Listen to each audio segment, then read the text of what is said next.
There's a lot at stake when you sit down to eat. When the pandemic hit, the curtain was peeled back. There were whole crops being buried.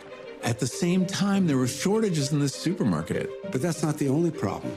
Working in the fields, our work is essential, but we as people were treated as disposable. How could I go to work for these billion-dollar companies and feed all these people, all to come home to hear my son's stomach growl? By fixing our food system, we will create health and well-being in every aspect of our lives. I want rural America to be vibrant again. That's my motivation here. They're going to say, we're not going to let some big mouth senator from Montana stop us. And so, bring it on, guys. That's part of the trailer for the upcoming documentary Food Inc. 2. It's a follow-up to the 2008 critically acclaimed film Food Inc. The new installment takes a fresh look at the immense power the food industry has in controlling nearly every aspect of food production. The documentary also makes the argument that corporate consolidation has left the nation's food system vulnerable in the wake of the COVID pandemic. Joining us now, investigative authors and co-producers of the film, Eric Schlosser and Michael Pollan. Thank you both, gentlemen, for being here. Congrats on this. Eric, let's start with you. Yeah. Why is the genesis of this film? Why do you think a follow-up was so needed to the 2008 version? Well, a lot has changed, and the pandemic really revealed how fragile our food system is. Suddenly, hogs were being slaughtered and buried, not eaten, and there were huge lines of people waiting for food. So it really made us think again, what's going on? And one of the things that changed is the growth of monopoly power and consolidation. When you try to understand a lot of the political extremism in America today and a lot of the inequality, it's because a handful of companies have taken over our food system. We've lost half the cattle ranchers in the United States since 1980, about 90% of the hog farmers, and more than 90% of our dairy farmers, just since 1980. And in between New York and Los Angeles, the heartland is being hollowed out by this form of corporate power and consolidation.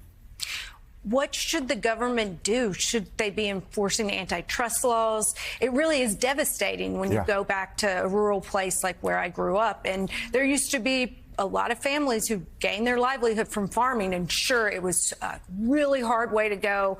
Risk with the weather. You could have a bad year.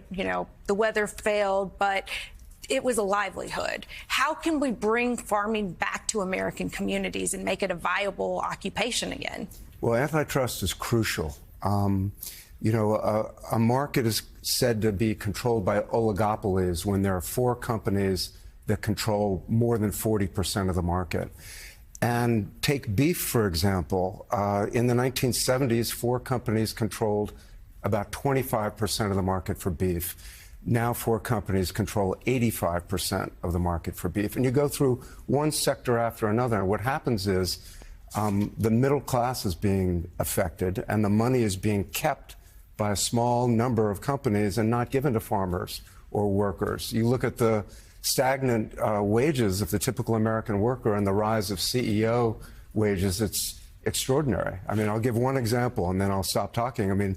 In California, there's a lot of debate right now about this new minimum wage for fast food workers.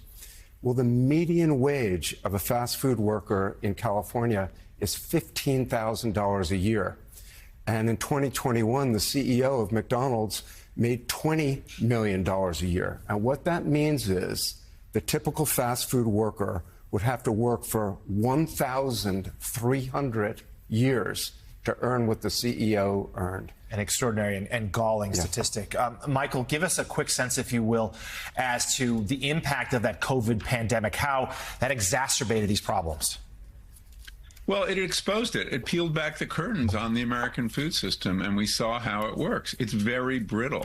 When you have so few companies exerting such powerful control, if something goes wrong with one of them, we all feel it. We had a recent example with baby formula. Only 2 companies control baby formula, and when one of them had a contamination event, babies went hungry. So, the lesson here is you don't put all your eggs in one basket. And that applies to the corporations that are feeding us. We need diversity, and that will also help bring back farmers, because right now they don't have a choice of who they get to sell to because of the dominance of these corporations. They become price takers, and this drives down the prices they get. We think of antitrust as protecting consumers, but of course it's very important to protect producers as well, and we're not doing a very good job of that. The important new documentary is titled Food Inc. 2. It opens in theaters and is available on demand starting this Friday. Eric Schlosser and Michael Pollan, thank you both very much for being here. Hey, everyone. MSNBC has a new and improved app. You'll get real-time alerts and analysis, live blogs, in-depth essays, video highlights, and the best 2024 election coverage. Download the new MSNBC app. Here's how to do it. You tap on the App Store on your phone. You hit search on the bottom right corner. You type in MSNBC. You click on the MSNBC app. You click on Get or the cloud icon and enjoy it.